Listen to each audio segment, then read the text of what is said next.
but they are also going back and forth between wanting and needing us and releasing and being independent. This is their pre-teen practice stage of, oh, come put me to bed. No, I don't want you to kiss me at school when you drop me off, right? So they go back and forth between, I can do this and I'm not very good at this. So there's many mixed messages and signals, because that's what's happening inside of them, is like, I am so smart, confident, independent. You raised a very great child because he's showing you what he knows. He's also showing you what he might need, a few bumpers on the side, so that you can, there's no purpose in saying, well, you used to do X, Y, and Z, and now you're not. Like, what you can do is say, look, you know what I'm noticing is you're really interested in these books or this movie series or this game, but I also notice that your homework's not getting done on time. Do you want to plan how we can fix this problem? Do you want to do it together? Or do you think you can try it out on your own? And if you try it out on your own, that's okay too. I'm always here if you need extra help. So that you are giving them that safety net to experience and have agency of what they're practicing, that pruning part. And you're also acknowledging, I'm your mom, I'm still here, I'm not gonna go away. You're okay, and I'm right in the next room, I'm right in the next conversation.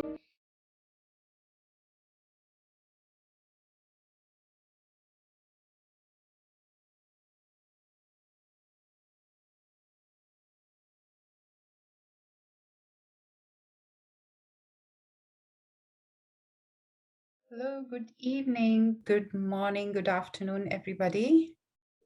So good to see you all joining in. Why don't you just quickly use the chat option and let us know where in the world you're joining us from while we wait for the rest to join in. Archana from Pune. Welcome, Archana. You're the first one to write. Good evening, Devraj. Shimla. Must be nice weather.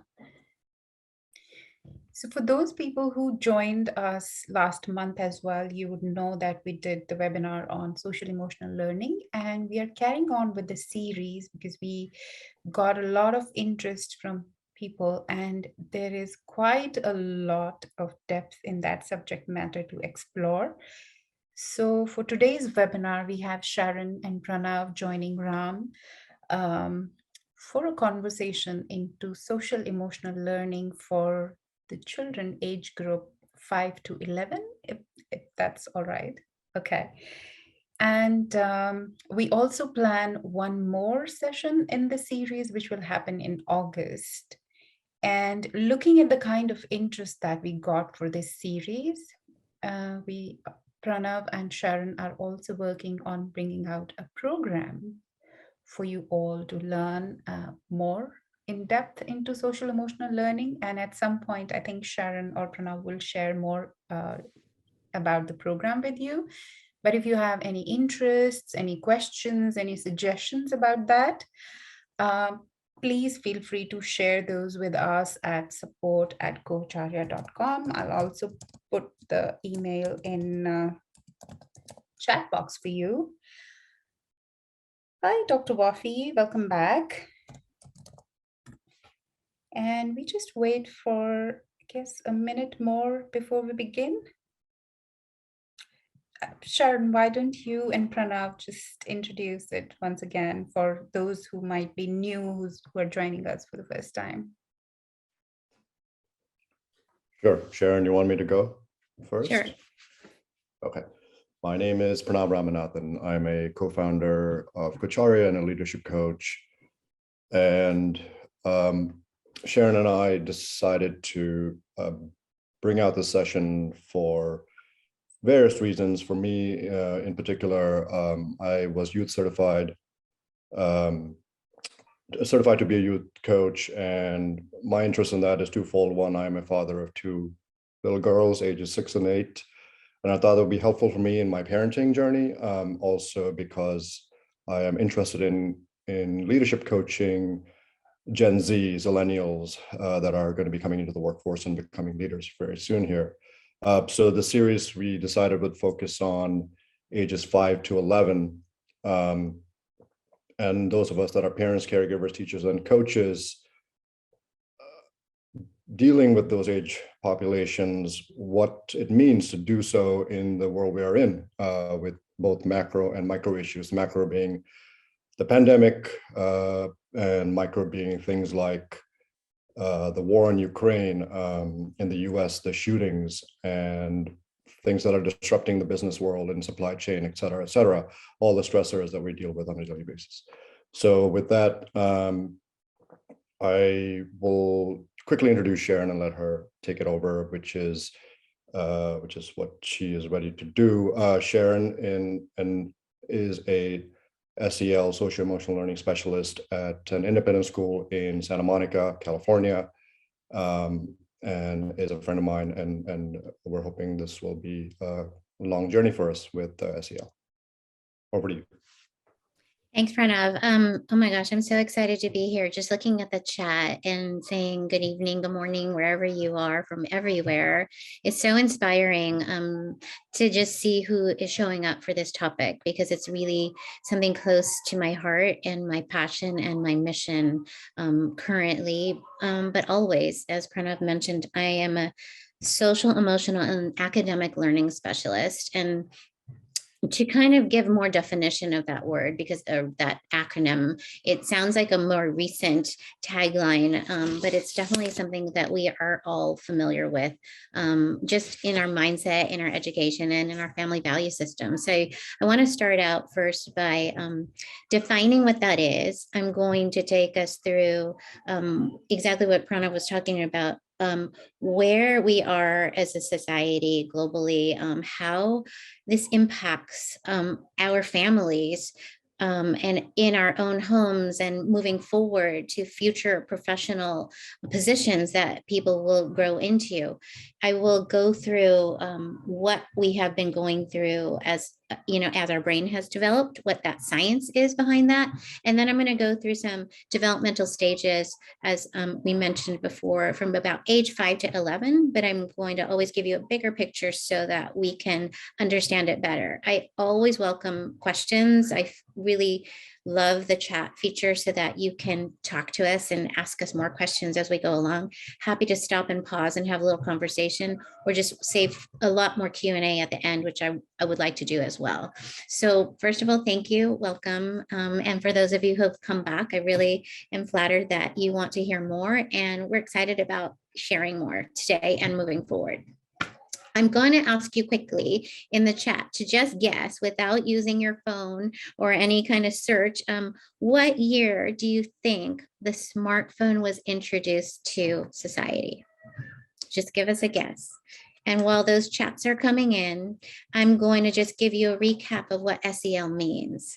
So basically, it's really a form of teaching, educating, and promoting a form of self-awareness, self-management, social awareness, relationship skills, and teaching responsible decision-making skills. All of that sounds like a heavy load for a child to learn or be introduced to.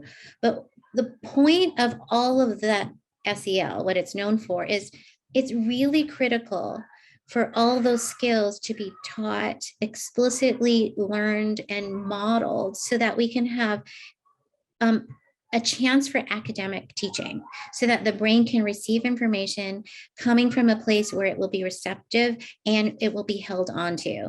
We also need it to help with our social skills and our professional success in the future. So what I'm going to do is, I'm looking at all of these notes that are coming in. It's a big range. From what I've learned, the iPhone, I'm going to just use that. And I know it's a label, but it started in 2007. It was introduced. So that was about 15 years ago, 16 years ago. I didn't have one at the birth of my first daughter. I want to mention that I'm also a mom. I have 2 case studies that I live with every day. I have a 15-year-old, and I have one just turned 12, 2 daughters. We didn't have this phone when she was born. I remember my husband getting something called a flip camera when she was born, and so we could take video coverage and photos with a real camera, which actually back then was digital, not an old-fashioned film camera. So that wasn't that long ago. And I'm going to date myself by saying that I've been teaching for 34 years. I'm 55 years old now, and things have changed a lot. I've had a front row seat to child development, and I'm excited to share what I've seen, where it's going, and hopefully give us all tools, strategies, and some kind of idea, or I want to say peace of mind, to move forward when things do feel a little out of sorts, I'm not going to lie, and a bit chaotic, just given the last context of the landscape of our news. So you bear with me, I'm going to share a screen. Thanks for everybody for contributing your numbers.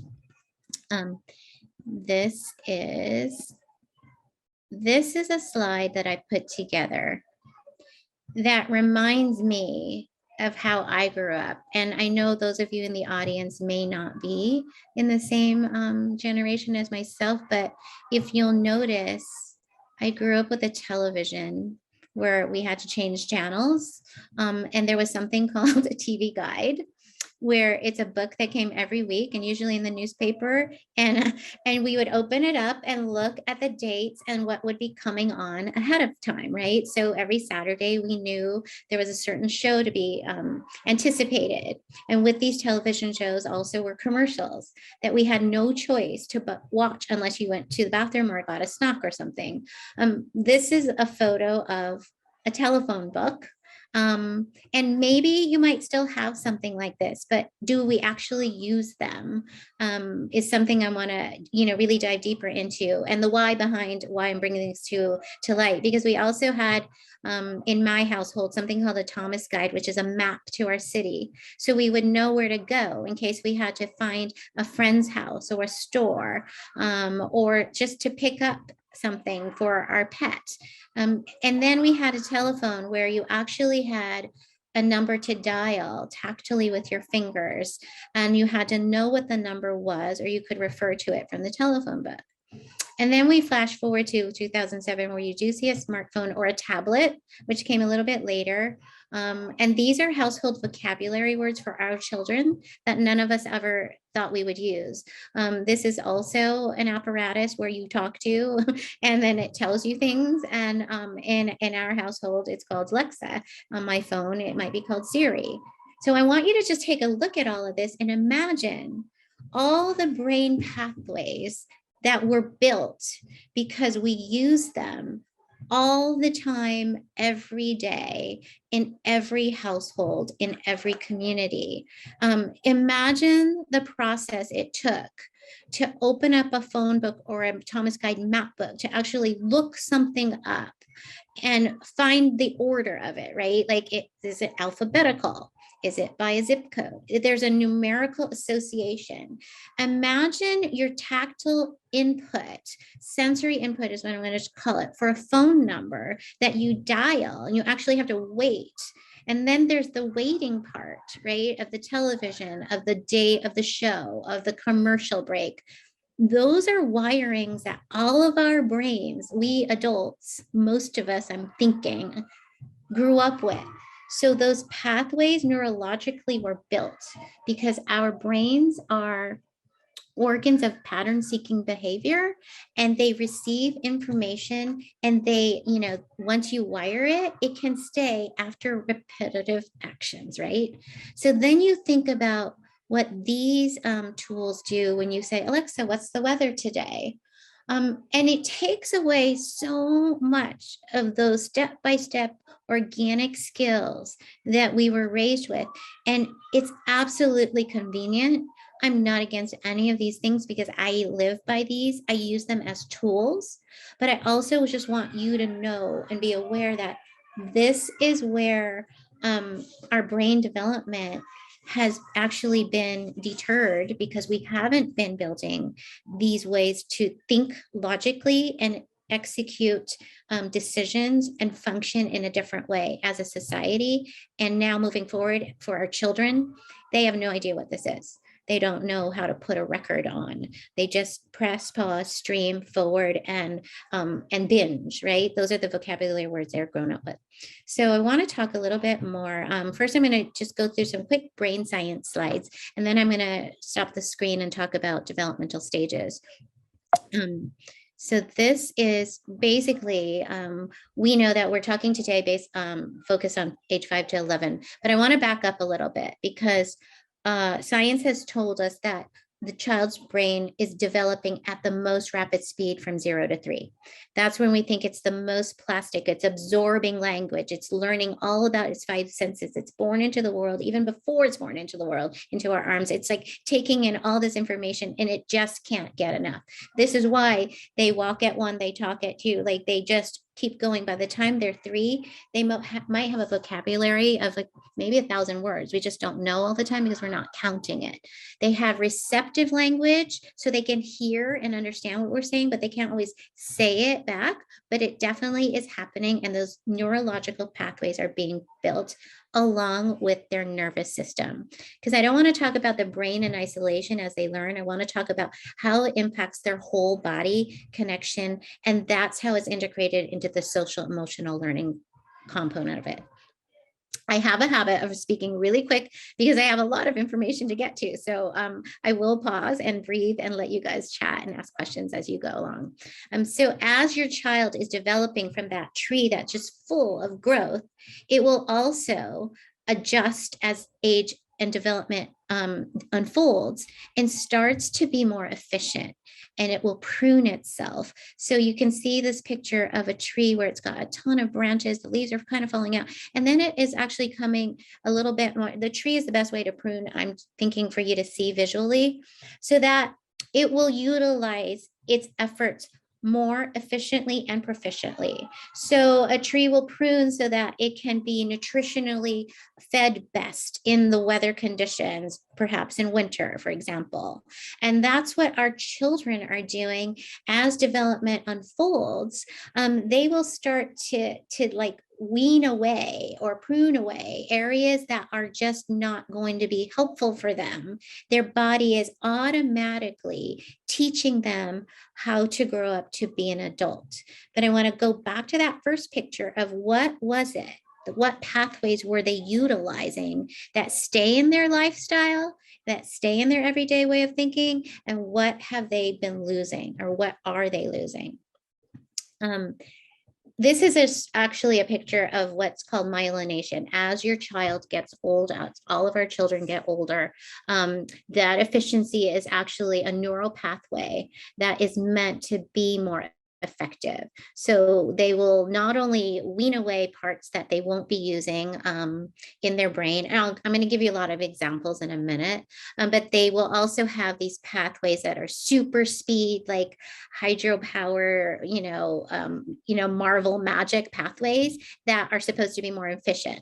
But with that efficiency also comes a regulation of emotions and reactions. So you have a child's brain that's developing rapidly, figuring out what they need to hold on to, and then it's fast forward speed. And then you have kids who are having a lot of emotional responses. And it's because those pathways have not yet learned to regulate what is going on in their brain, their body, and their nervous system. Okay, so that was my quick brain science 101. Pranav, I don't know if you want to add to that part of it all, because I know that you have studied a lot about that as well. Yeah, I think I've found these two concepts fascinating from a neuroscience perspective, the myelination and the synaptic pruning, which are basically those two things that you just described, and how they affect executive function in kids. And you're going to go get more into it, but those are the things that really stood out for me when I was doing my training in coaching. It's so fascinating because I think a lot of people talk about, we'll do this in our next in our next presentation about hormones impacting behavior and emotions. And it's really, that might be one component, but there's so much more. And brain science has taught us about what that is when development unfolds. So I'm going to go back to the developmental studies and the research. So again, I know we're starting at age 5 as our focus, but before then, this is when you have maybe a 0 to 5-year-old, they're just so eager to be present, right? And so if you have a toddler or preschooler at home, sometimes you can't take a walk without them stopping to look at a flower or a rock. You know, they're what we call in their mindful moment, very, very present. And that's something that we forget about as adults, like what is going on in their brain. They're absorbing everything through their sensory system, mostly visually, but also auditorily. So our messages and our words really, really take hold and mean a lot at that age and stage of 0 to 5. And a lot of times we are walking or at the park, like, hurry up, why are you looking at that flower? And they just want to tell you all about, oh, I see a bee there. I see. And we're in such a hurry of not being present that we forget and we miss that opportunity that they're telling us through their behavior of what they're asking for. They're telling and teaching us that they are practicing building these highways of connection, of learning what it's like to be present and being observational. And I'm going to go back with another example is like when our kids are little and they're learning to talk, we're so encouraging. And then we can't wait for it to happen. We share it to the world. Now we do have smartphones, so we record it and blast it out. And then they get to 5 and 6 and 7 in school. And they're told to stop talking and only raise your hand. Only say it when you're called on. So the structure and the meaning of our expectations shifts. And I want to bring to point that that age 5 to 7, piggybacking on the sponge 0 to 5 area, is really confusing for children because they have had to switch codes from, wait, everybody wanted me to do this. You wanted me to finger paint. You wanted me to explore. You wanted me to eat a smashed avocado. You are cheering me on when I swallowed real food. And now I go to kindergarten. I'm 5 years old. I'm 6 and 7. And you're saying, now that you can use scissors, you can't use them for everything. Now that you can eat, don't put everything in your mouth. So they're learning the constructs of rules while they're still discovering and making repeated pathways in their brain of what is okay and what is not okay. And how we respond to them and how we speak to them in that whole SEL model really can help provide an architecture for their brain to develop in a very healthy, stable way, which is our end goal, right? So I'm going to take you through a little bit about a life of a 5 to 7-year-old and what's actually going on in there, what is typical. I like to say what could be happening, not what should be happening. And I also like to lean into like our own self journey and what that might have felt like if you can remember back that far. So by the time they go to formal school, they're probably age 5, we hope, 4.5 to 5. And they are learning a lot of things to read, to write, to use manners, to have, to follow rules. That's normal. But they also will in their brain learn to reflect. And then they'll stop to ask, why does this happen? What does that word mean if you're reading a story to them? Wait, can you go back and tell me, why did he not finish his oatmeal in that story? Children become very, very inquiring and detective seekers in these early ages.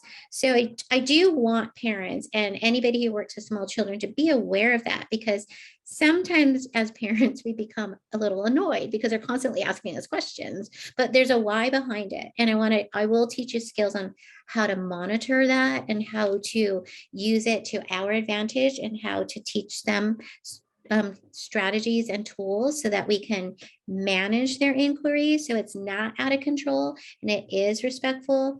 But they also need explicit directions, and that's why we send them to school, because this is the age and stage where they learn this, they can follow it, they look around, they have peer interactions, and they take in all of these while their milestones are being achieved. They are able to, between age and 5 and 7, is take perspective, where sometimes when they're younger, they wouldn't be able to say, you know what it might be like if you don't get to go to, have ice cream tonight. That's an ability to have a perspective taking. A lot of the smaller children want to tell you a story of what's happening, and they use the words and then, and then, and then. They're not able yet to synchronize the beginning, middle, end, but they're learning. And that's something that we need to know, that their brain capacity is what they can do and what they are learning to do. And what couldn't happen in between that expectation and their capacity is where we have behaviors that arise, misbehaviors, or emotional responses. So I think the biggest takeaway I really would encourage families or anybody to know to work with children is this is the age where free play and language is so, so critical, because they organically learn through play interaction so much about trial and error, about consequences, about, sharing is your number one thing, but like, we can say, oh, yes, share, don't hold that to yourself. That looks selfish. That means nothing to a child if they haven't really physically experienced a tangible exchange of playing with somebody else's Legos or giving it up when they come to your house for a play date. So it's just a natural best way to build all these skills that are just making these giant hyper connections at this age and stage of 5 to 7, because they are aware and they become aware of knowing what they don't know. And that's where the ego comes into place, where they want the shoes that their friends had. They want the birthday party with the pony that somebody else saw in the cartoon, the Polly Pocket or whatever. They make those associations and then they connect it to themselves. So they're discovering their world about themselves. And then I'm moving now to age 7 to 9, and I'm going in these little pockets because a lot can happen within these ranges, but I'm going to kind of give you the spectrum of it, the umbrella of it. So as they move out from like first or second grade to up to third grade, I would say age 7 to 9, their brain really does start to absorb, make connections, and they can make inferences. They can do cause and effect deductions.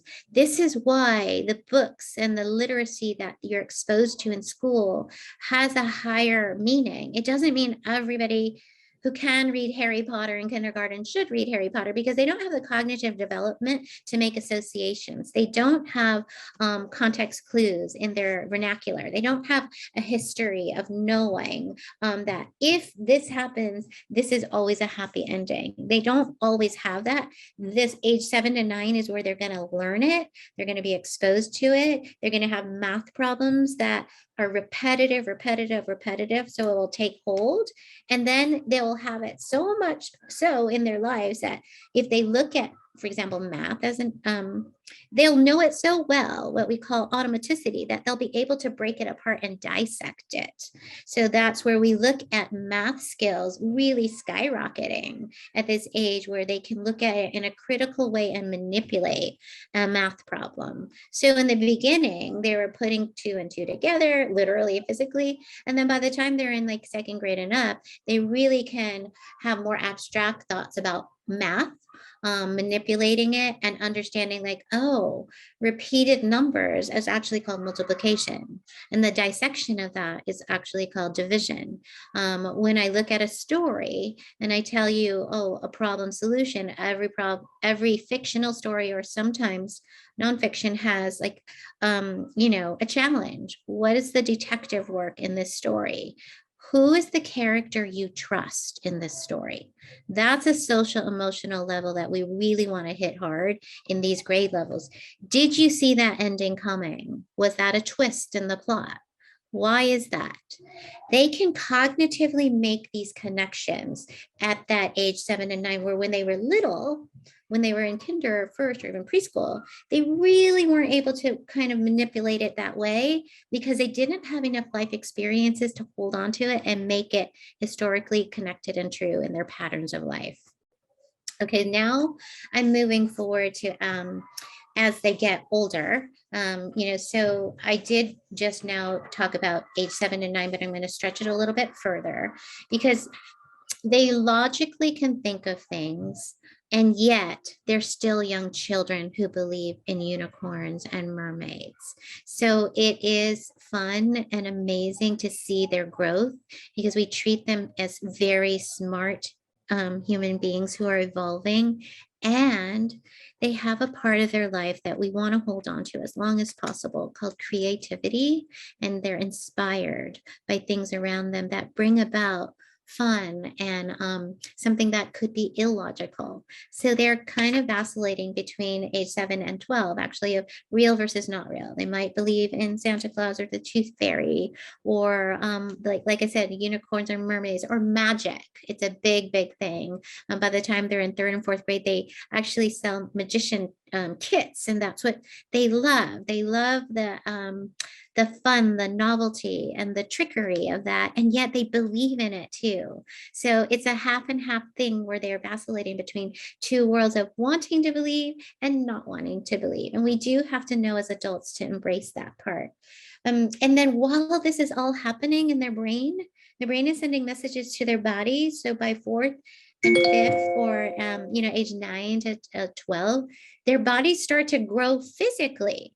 So they're just really growing. They're needing to sleep to nurture their body so that that pruning is more efficient. And so then they're matching up their physicality with their ability. So we've got kids in like 9 or 10 years old sleeping with cuddlies and blankets, and yet they might be bigger than me. I'm about 5 feet.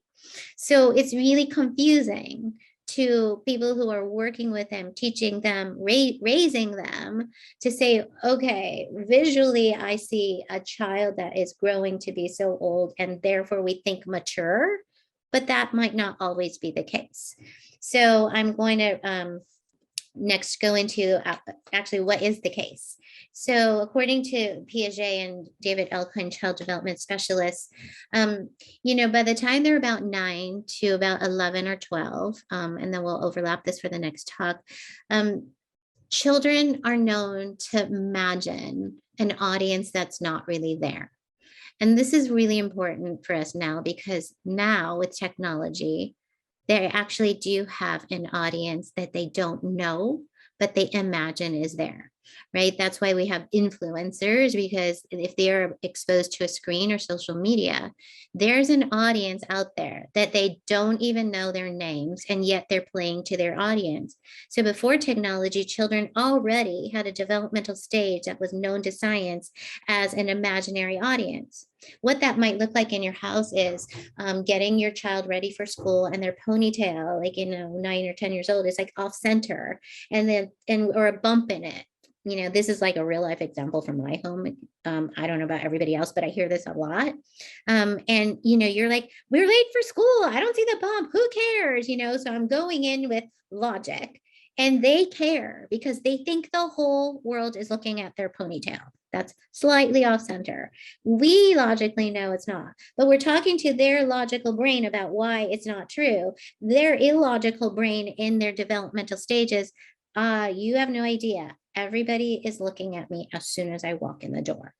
And that is our opportunity as educators and people who work with children to understand that that's not something we can break the habit of. But with our social emotional learning skills, we can get to them and teach them how to adjust with that. And I'm gonna get to that after I'm gone through all the stages. They also have a personal fable that they tell themselves, and this actually goes through adolescence as well. It's a personal story is, oh, that's not me. That happens to other people. Like, oh no, if I don't turn in my homework, my grade might slip down. No. That happened to Sam, but it's not going to happen to me because my teacher knows me different. They have this way of twisting the truth in their favor. And it's an adaptation for their brain to figure it out and practice these life skills. And it's our job to nurture and put those bumpers in so that it can be efficiently utilized, appropriately utilized, and following the etiquette of our expectations of society. But I want you guys to know that this is a typical developmental stage that they go through. They can look at the future and they think it's ideal, but they actually don't have a realistic hold on it. And that's where we're getting into a lot of trouble right now, because social media has really impacted their thoughts. And, they're voyeurs on like kids opening toys, online, and thinking like, oh, that's what I can do. I can do that too. And that really fulfills a need. And it's building pathways, to me, that is not going to be healthier in the long run. So I want you to be aware of that personal fable where they think they're innate, unique, and immune to the pitfalls of everything else. And then there's a word, and I don't like this word, but I'm going to use it because it's a Piaget word, but pseudo stupidity, where they can't control their rapid thinking. And it's common for them to see something that's super multiple complex level, like high solving math problems, for example. Like they're really good in school. And yet this is the kid who might not have street smarts. So they can cognitively approach information, and yet they don't have the social skills or attunement to approach a dialogue where it's reciprocal with a peer at age 10. They only can see their way. And yet I constantly hear in school, like, oh my gosh, he's so smart. But the way he behaves on the yard or with his friends is not reflective of that. Why is that? And it's our job to know the stage they're in so that we can teach it. Some kids have it. Some kids actually have way more street smarts, we call EQ, the social emotional part, and then they're deficient of the logical part. So we can teach both sides. We just have to be aware of what is it, and does this fall into the developmental stage of the child at this time? And that's something that I don't know all teachers are aware of. All parents, take so many classes on the birthing process. And then after that, I think this part is really valuable to know. What is it? How is it? Why is it? And what can we do about it? So I'm going to break for a second and invite more questions, but I do want you to participate in the chat and just share, if you're comfortable, of a teacher in your age, 5 to 11, I call it elementary school or grade school here in the States, that you really, that conjures up a pleasant feeling for you, like somebody that you really liked, that was a real positive memory for you. And for me, I'll talk while you're doing it. I had Mrs. Smith, that's her real name, and she was my 4th grade teacher. And for me, the reason why I say that is 4th grade was a year where there was a lot of changes in expectation. We had book reports, we had current events. The academic load was higher, harder, more rigorous. She was so kind. Like she just was level headed, and she would look at us in the eye. She was completely present. And I remember that I baked cookies at home and I didn't know how to bake. And I thought I did. I followed a recipe book and I baked it. I brought it to her and I thought, she would love it. And she took a bite. And I think it probably broke her tooth. It was such a bad cookie that I gave her. And she, forcefully took a bite. And then her response to me was of such deep gratitude and such kindness. And I just felt so seen and so important. And then I go home, I have 2 brothers, and they took my cookies, they threw it on the floor, and they didn't even break. My cookies were probably Play-Doh rock hard, and how could you give this to your teacher? I can't believe it. Did she throw up? And all this kind of stuff. But I'll never forget that teacher as long as I live, because her kindness resonated for me to feel so valued. And I know that I'm a good student. I'm a rule follower. I was raised in this way, in this construct, but it really held on. And I want to invite you all to share or think or chat about somebody in your life. And it doesn't have to be a teacher. It can be your parent. I have a lot of those stories too from my own parents, but that matters. That's what I want to prove to you, is your brain pathways really connect. And we need to connect before we correct, and we need to connect before we redirect. And I think that's a really valuable tool of the brain, the development, and the age where they're so impressionable and so vulnerable to be aware of. So I know I spoke quickly, and I just wanted to give you a snapshot of all of that development, that that unfolds in that age, but we can have conversation now too. Sharon, there are a couple of questions on the chat as folks are thinking about the person that they remember the most. And one is sort of the one from Jennifer is quite apropos to what we're going through right now in the US, at least. She's asking, how does the outcome of stories impact different age groups, specifically around death and misfortune?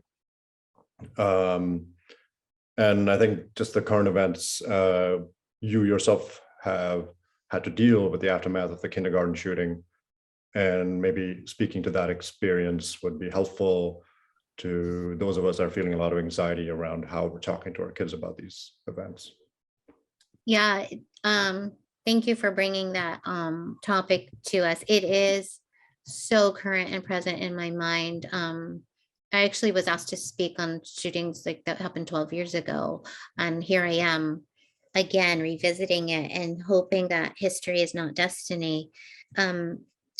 When we talk to children, we know that stories are a great way of teaching. Like storytellers, it's a cultural thing that we all know worked. It's a why behind it is to carry on the purpose of our living, right? Tribes will tell everybody else how to carry on these traditions and stories, and that will become part of our permanent memory. What I do want to address is that our children, when they see us, respond emotionally. Sometimes that response, if we're crying, for example, which I did cry when I was learning about the shootings here in Texas, that fear, that can evoke fear that's separate from the actual event that happened. So for example, if you had a 9-year-old or a 10-year-old or a little child, a younger child, a 5 or 6-year-old who sees you upset that, you're crying because, their grandmother passed away. And they're, of course, sad. We don't need to expect an emotion from them. They're actually looking at us, like looking at our emotions and how we respond to whatever the context is. It really, I'm not going to say it doesn't matter to them what the event was, because they're really looking at their biggest caregiver, their biggest comfort attachment, having an emotional response. So we need to really address our own emotions and then talk to them about that, saying, for example, I would say, like, mommy is really sad right now. You can see me crying. Some choices were made that hurt a lot of people. And it's so sad for me to know that other families are hurting right now because of something they didn't choose to happen. And then to revisit, you're safe right now. Our home is safe. Our school does everything we can to keep us safe. And that's why my job is important, so that I can teach other people how to keep safe, how to make good choices, how to use our brains wisely.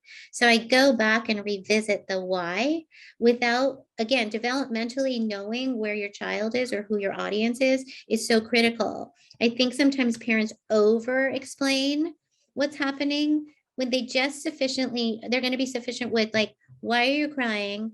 Should I be worried too? What should I worry about? So you're giving them that roadmap to follow as much as they can digest at the time. Because they really are. My 12-year-old, when I talked to her about it, and my 15-year-old at a family discussion at dinner, I wanted them to be sad and cry just like me, but they were more curious and, I think, processing. It was unfathomable. So their response was so different than mine. And I needed to respect that and then follow up with, please let me know if you have any questions. What we might be wondering about? And I know you might not know them now, but I'm here tonight when we go to bed. I'm here tomorrow, and to put purpose into the suffering, to make it, that will help us feel better. It's not going to go away, but I just think, like, when we manage how we manage hard feelings, when we model that, that will give them a place to start from. And we hope this doesn't continuously happen. But like I said, I'm old enough to have lived through many crises, that it's one after another. And how we keep our own sanity, really, that's the work we all have to do as adults right now. Does that help answer that question? Yeah, and I think Jennifer herself has summed it up quite well on the chat, which is the appropriate emotion needs to be expressed by us as adults for them to internalize it. Yeah, for sure. I have another question, which is not as much about the violence outside, but at home. Mm-hmm. So if a child grows up in an environment where either one of the parent or the overall environment of the home is violent and toxic, how can that impact a child's development and growth, and what can be done in that situation? That's a huge question, and a very good one. It does impact, and the okay, so it does impact, and not in a positive way, as you can only imagine, to be raised in a household where it feels what I call toxic stress, and that also provides their only like mirror to the outside, like a window to the outside world. Like that's all they know. So they think everybody shouts. They think everybody treats children this way because they don't know any different. I mean, research shows that all a child needs is actually one person in their life. And it could be outside of their home to provide a safe connection and attachment to have a successful outcome. And it could be a teacher. And it usually is a teacher for children who are raised in homes like this. It could be the bus driver who says hi to them every single morning and says, "What do you have for lunch today?"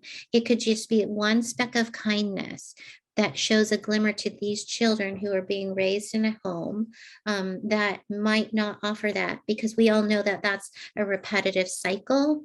And to break that cycle is to introduce and hopefully pray that somebody along their life will be a teacher of this practice to connect with them. And so what can you do about it is all of us just make this commitment to be aware of it. Because during COVID, when everybody was on a shutdown, that's what I worried about. Is what about these kids who didn't have the lives that my children have? What about these kids who have parents that don't know how to tolerate stress? What do they hear all day? Their messages are like, "You're not good enough. You're not, you are a nuisance. I didn't plan this for you." All of the, I didn't plan you. There are children having children, right? In a bigger world. And my heart goes out to them. And that's what we do see in these acts of violence is, what's their story? That trauma led them to this. Okay, so then I'm going to circle back on, this is not permanent. If they are in a life and raised in an environment of trauma, it's not permanent, and the brain is very, very adaptable and plastic, even though it does feel sometimes hopeless or helpless. Because if you say as an adult, I hear this all the time, "I wasn't raised like that." But then, Maya Angelou is like, when you know better, you do better, because you can rewire that. You can learn, and you do need that one person to do it and help you, pull you through. Otherwise, we wouldn't have a success rate in a 12-step program for addiction, right? We wouldn't have success at higher levels of adult life if this were a death sentence being raised by a family that didn't have the skills and the capacity to nurture. So I do want to be optimistic on that side. But we do have to be vigilant and put our eyes out and our ears out to see these kids. What are they telling us? Right now, I work in a school where I have like children who are 9 or 10 years old who've had some panic attacks. And I want to know why. Is that a wiring? Is that, they're doing the best they can? Why is their nervous system so vulnerable that it's responding in such a big way at that age? How can I go in and go treat underneath that iceberg of what is triggering that? And if it is the home environment, and people might not know that their way that their tone, just to change their tone, can shift a whole receptive brain response, wouldn't they want to know it? And that's why I want to do the work I'm doing with all of you, just sharing the message of this so that we can be there for these children. A lot of that anxiety that your elementary school kids at age 5 to 11 are feeling is a projection of our own anxieties on them, right? Right. And you brought up plasticity, and I had a question about that, and the optimism around it, which is that plasticity is lifelong. The brain can rewire. It's a lifelong process. It doesn't end at that synaptic pruning that happens early on, right? I just wanted to clarify that so that we have some hope for ourselves and our kids. We have so much hope. That's a huge respite. I mean, just to hear that word, that it just need one kind person in your life to turn it around. And yeah. So, and that could be, one of the parent or your teacher or anybody or a neighbor or any relative. So I have a couple of more questions. Sorry. I know neurodiversity and social emotional learning in itself is way deep and a completely different specialty itself. But could you just briefly speak to something like that? Like if somebody have a child who's either having autism or bipolar disorder or whatever, like how would their development be looking different from other children? That's fantastic that you brought this up because I actually have a therapist background too. So I work with children who would be diagnosed under an autism spectrum or highly functioning. I also work with kids who have dyslexia and ADHD, and a lot of times they're comorbid, right? So when I think about dyslexia, it's not just misinterpreting what a letter character is, it's decoding and putting meaning to words. And so if you have a child that is really working hard and their cognitive ability to decode and read and attach meaning to the content, so that's also part of the reading dyslexia umbrella, then it's going to also be very hard for them to make connections with verbal nuances in conversation because they haven't had enough of that influence in their educational background to quickly make a connection in not just reading in a story, but in everyday language and vocabulary. And so that's such a good skill to build and be aware of really early on is, does this child, is he challenged with focus and regulation? Because then when they are missing a lot of interactions or directions, then it's going to take them longer to be more socially attuned. And then also say, for example, in the ASD community, autism spectrum disorder, it's a known fact that their brain is not able to always have perspective taking skills. So we have to explicitly teach them, when that person smiles, now that we don't have a mask, and puts their hand out, you also put your hand out and you say, how are you? Thank you. You receive it, because sometimes they have to be scripted what to do. And all of this is neuroplastic. They can learn it. They indeed learn it. They will learn it given the right supports. And sometimes their whole mind-body connection is really important and valuable. You can't have one without the other. You can't have a therapeutic intervention without, the whole like school and environment partnering with that. That collaborative multi-discipline is really, really important to understand and notice. You might have a speech therapist to work with them on processing and expression.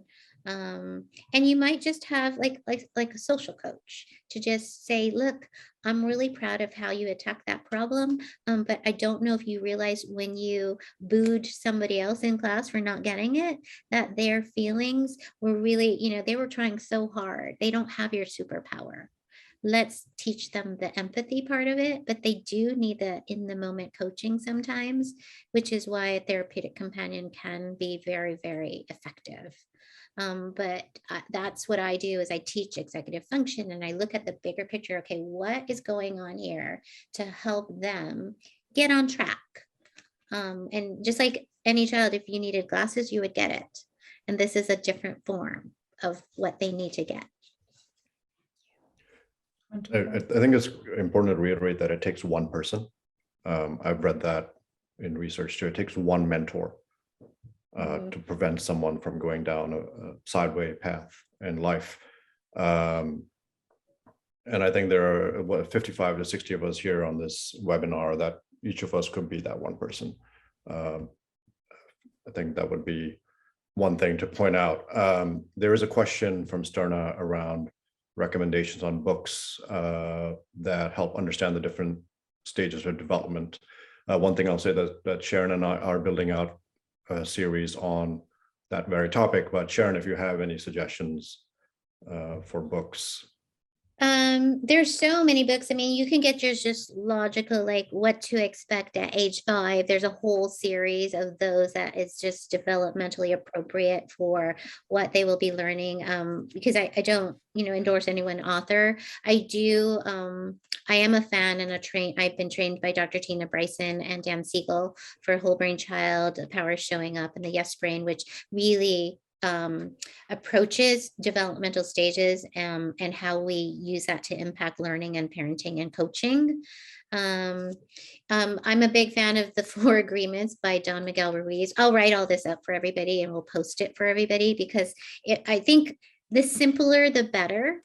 And we also know that sometimes we just learn everything, but if we can't access it and implement it, then, we're just feasting on so much, but what would we rather have take hold and use? So I'm a big fan of mentorship, in addition to reading, but like a format like Kacharya has to offer is to learn from people who are out there, and learn through their examples and their stories, because I think that's so impactful and meaningful and very hands-on and current. I love to give examples of what I see happen when kids lose, what do you say, in the moment, and there's not always a go-to line that you kind of have to back up a little bit to say what happened right before. And then I say, what you're going through as an adult is what are you thinking? This is no big deal. It's just Candyland. Get over it. Clearly, we can't play Candyland again. But what we do have to think about is building that skill. Oh, that child needs to really learn to tolerate frustration, hang in there with the game, build the stamina, and approach other people in a way that they can hear them. So I'm constantly just doing detective work. But I think off the top of my head, I can't just spurt out a ton of books, but I do know many that I'd rather just take the time and write it out. Yeah, that's okay. And that's perfectly fine, Sharon. We'll find a way, Komal will find a way to post that resource list for the participants. So we can do it 2 ways. One, we can put that content on Coach Nook. So all those coaches who are there on the Coach Nook, they can access it there. Or we can put them as a compilation in the form of a blog on Coacharya website. So you can just go there and connect to all that resource. I think those would be simplest. Yeah, the movies, you see the movies and cartoons for sure. There's many series. Yeah. I mean, you can't live without seeing Inside Out, but there's so many good ones. And then I really do think there's a big niche for better ones. Yeah. I mean, I've got to know of so many of them, courtesy my own children, because they somehow tend to find, what interests them and how they like to learn. And that's interesting. And so I have one more question, and it's a little personal, selfish one. So my son, he is 10 years old. And so far, he has been very, very dedicated and very, to the point for his time, his schedule, what he has to do, very, very responsible. So if I have homework, then I'll do it tonight and then I'll sleep. And if I have choice to do certain different other things, then I will first do my homework and then do the rest of the stuff and sleep. And if I need help, then I'll ask for help. Lately, what has been happening is, and I became aware of it when you were talking about that they have a fable or a story formed up in their own mind. So I noticed that happening with him, that suddenly is liking to see certain kind of series, which to me seems like like, what are you listening? But he finds quite a lot of joy in that. Mm-hmm. And what's happening is that he started to complain quite a lot about his work. And he's like, oh my God. And it usually happens before he has to go to sleep in the night. And he'll be saying, I am so stressed. I am so stressed. And I was like, what happened? What is stressing you out? I've got a lot of work to do. I get so much of homework these days. And I'm like, okay, but you always like the homework. I said, yeah. I said, do you need my help? Do you want to do it now? No, I can do it tomorrow. I will turn it in tomorrow, but I'm so stressed. And I'm like, what is happening with this boy? All of a sudden, he's like, Yeah. he's acknowledging that he's getting stressed, but he's not doing it. Yeah. I, So, what I, do you, I hear this a lot. This is so so help normal. me understand what might be going on in his mind? What's So happening with that's him? another part of the stage I don't think I addressed, but they are also going back and forth between wanting and needing us and releasing and being independent. This is their pre-teen practice stage of, oh, come put me to bed. No, I don't want you to kiss me at school when you drop me off, right? So they go back and forth between, I can do this and I'm not very good at this. So there's many mixed messages and signals because that's what's happening inside of them is like, I am so smart, confident, independent. You raised a very great child because he's showing you what he knows. He's also showing you what he might need, a few bumpers on the side so that you can, there's no purpose in saying, well, you used to do X, Y, and Z, and now you're not. Like what you can do is say, look, you know what I'm noticing is you're really interested in these books or this movie series or this game, but I also notice that your homework's not getting done on time. Do you want to plan how we can fix this problem? Do you want to do it together? Or do you think you can try it out on your own? And if you try it on your own, that's okay too. I'm always here if you need extra help. So that you are giving them that safety net to experience and have agency of what they're practicing, that pruning part. And you're also acknowledging, I'm your mom, I'm still here. I'm not gonna go away. You're okay, and I'm right in the next room. I'm right in the next conversation because that's what he's telling you. And that does happen. That definitely happens. Where that's the age where they really just venture off onto their affinity of whether it's a sport or a science or a building or they just start to venture in those little pockets and they're practicing out. And then he's throwing it out on you to see how you respond, and your responsive, kind, loving, and support is going to be really good so that he'll keep doing it. But if he's throwing out and our response, and many of us do this, myself included, is more of a discipline. Well, I don't understand. This is not acceptable. You can't be in that Lego series box if you don't get your homework done, right? So if we do that, then they're like, oh, I'm not going to really tell her the real truth next time because I'm just going to get in trouble. But if they send this message out and we respond to them supportively, like, okay, well, I'm noticing this. What do you think? And it's not giving them the wheel behind the car. It's really teaching them to be self-reflective and intuitive, which is our ultimate goal. Because look at all the adults who don't have that skill right now. I'm saying. We look pretty closely on them as coaches, I guess. Yeah. Thank you so much. Does that address your little conundrum?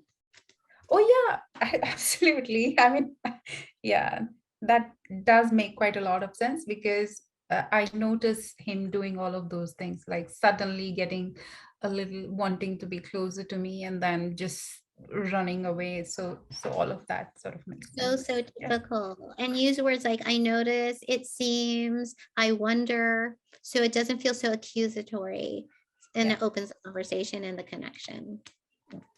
Wonderful. Okay. Yeah, we are pretty much on top of the bit past. So yeah, anything, Komal, would you like to close? Pranav, Komal, thanks a lot, Sharon. Thanks for a wonderful session again. And we'll continue this month of August for the teenagers. Yeah. Yeah, next session, August 10th, focusing on the tween segment, 12 to 17 years. Please send in your comments to support@kocharya.com. This is to gauge your interest in this topic and help Sharon and I craft more content around it. Komal, I'll let you close. Thank you so much. Thank you, Sharon and Pranav and Ram. And thank you, everybody, for joining in. And I know a lot of you in the audience are parents, and you might have specific observations and questions related to your children. So I would say just send all those questions to us, because that will help us also sort of align our content to your specific needs and everything, because there is so much to explore in this, I think. So we can be of better service, and we'll definitely share more resources with you. Thank you so much, and we wish to see you next week, next month. Thank you. Thank you. Thank Bye. you. Take care. So much. Bye. Thank you.